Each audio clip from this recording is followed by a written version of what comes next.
আমার সকল ছোট্ট ছোট্ট ছাত্রছাত্রীদের নোটবুকসে স্বাগত। আজ আমি তৃতীয় শ্রেণীর আমার গণিতের ১৪তম পাঠ রয়েছে। ১৪তম পাঠ মেলায় আনন্দ করি ৮৬ থেকে ৯০ পৃষ্ঠার মধ্যে যে সমস্ত অঙ্ক রয়েছে তো সমস্তটাই করে দেবো। তোমরা মনোযোগ সহকারে সেটি দেখো, পারলে খাতায় বা বইতে টুকে নিতে পারো। দেখো, প্রথমে বলছে মেলায় আনন্দ করি।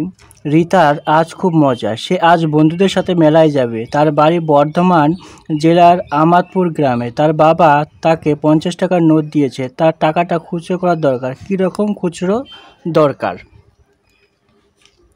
দেখো এখানে ৫০ টাকা আছে, ৫০ টাকা খুচরো করতে হবে। প্রথমে দেখো ৩টা করে দেওয়া আছে। প্রথমে আছে ২০ টাকা, ২০ টাকা, ১০ টাকা, ৫০ টাকা হচ্ছে। ১০ টাকার নোট ৫টা আছে, ১০, ২০, ৩০, ৪০, ৫০ টাকা হচ্ছে। ডলার দেখো ১০টা আছে, ১, ২, ৩, ৪, ৫, ৬, ৭, ৮, ৯, ১০। ১০টা ডলার আছে, তার মানে ৫০ টাকা হচ্ছে। তোমাকে আর দুটো বাক্স পূরণ করতে হবে। দেখো আমি ২০ টাকার একটা নোট নিলাম, ১০ টাকার একটা, তিনটা, তার মানে ৪৯ টাকা হচ্ছে। দেখো ২০ টাকার একটা, ১০ টাকার একটা আর ৫ টাকার ডলার ৪টা ডলার, তাতেও ৫০ টাকা হচ্ছে। পরটা দেখো বলছে নিজে খুচরো করি। রিতার বন্ধু মানুষের কাছে ১০০ টাকার নোট আছে, সেও ঠিক করলো খুচরো করবে ১০০ টাকার নোট। দেখো প্রথমটা করে দেওয়া আছে ৫০, ৫০, ১০০ টাকা হচ্ছে। আমি করেছি দেখো ৫০ টাকা একটা নোট, ২০ টাকা একটা নোট, ১০ টাকা তিনটা নোট, তাহলে সেটাও ১০০ টাকা হচ্ছে। ৫০ টাকার নোট একটা, ২০ টাকার নোট দুটো আর ১০ টাকার নোট একটা, সব মিলে ১০০ টাকা হচ্ছে।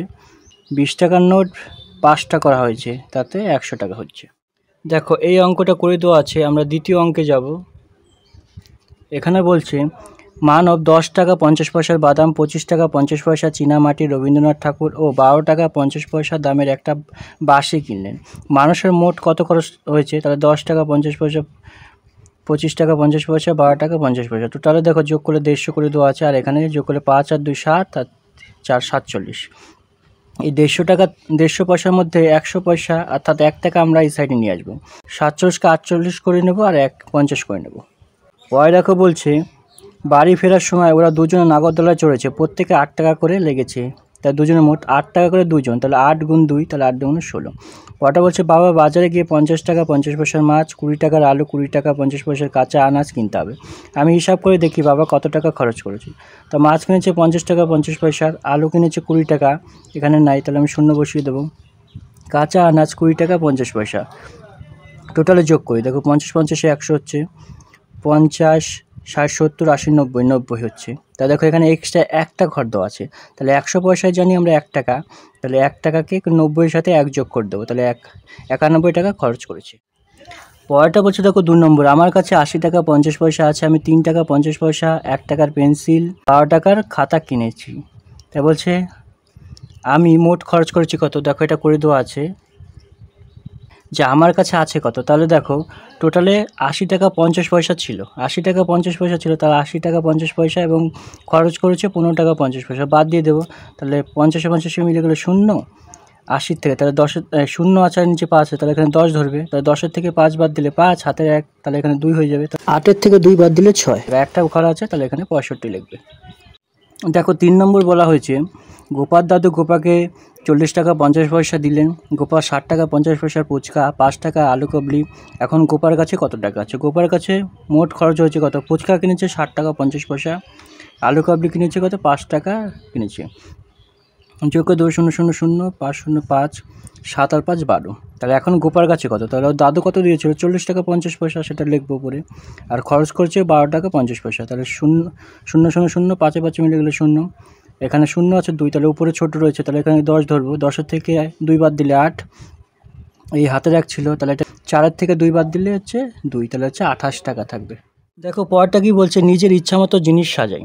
এখানে দেখো কিছু জিনিস রয়েছে, তার প্রত্যেকটা দাম দেওয়া রয়েছে, যেমন গাড়ি, জগ, চিরুনি, ফুটবল, জামা, গ্লাস, ঘড়ি, ব্যাট, বই, ঘুড়ি, পেন্সিল এবং হচ্ছে প্লেট।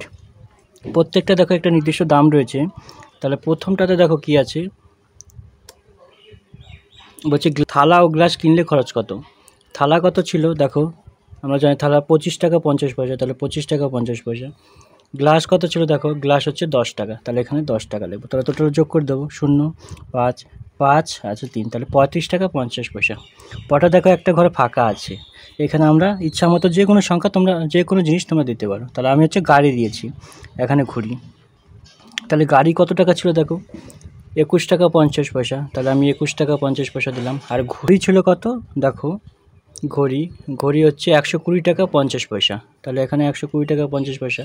তাহলে টোটালে যোগ করে দেবো 0, 5 আর 5 মিলে গেলে কত হচ্ছে 10 হচ্ছে, হাতের 1 এখানে বসাবো। 2, তাহলে 1 আর 1 2 হচ্ছে, 2 আর 2 4 আর 1, তাহলে 142 টাকা। পরটা দেখো দুটোই ফাঁকা আছে, আমি কী করছি বল এবং ঘুড়ি দিয়েছি। তাহলে বলের কত টাকা ছিল দেখো, বলের কত ছিল 300 টাকা। তাহলে এখানে আমি 300 লিখেছি। পরটা হচ্ছে ঘুড়ি, ঘুড়ি কত ছিল 10 টাকা 50 পয়সা। তো এখানে আমি 10 টাকা 50 পয়সা দিয়েছি। তাহলে 0 0 5 5 0 1 3, 310 টাকা 50 পয়সা। আমার সকল ছোট ছোট ছাত্রছাত্রীদের যে তৃতীয় শ্রেণী আমার গণিতের 14তম পাঠ মেলায় আনন্দ করি 86 থেকে 89 পৃষ্ঠার মধ্যে যে সমস্ত অঙ্ক ছিল সমস্তটাই করে দিলাম। কেমন লাগলো অবশ্যই কমেন্ট বক্সে কমেন্ট করো। আর যদি নতুন ভিউয়ার হয়ে থাকো অবশ্যই চ্যানেলকে সাবস্ক্রাইব করে দিও। এরপর চলে যাও 15 নম্বর পাঠে, যেখানে বলা আছে যে পিঁপড়ের পা গুনি। সেটা দেখার জন্য চ্যানেলকে ফলো করতে থাকো।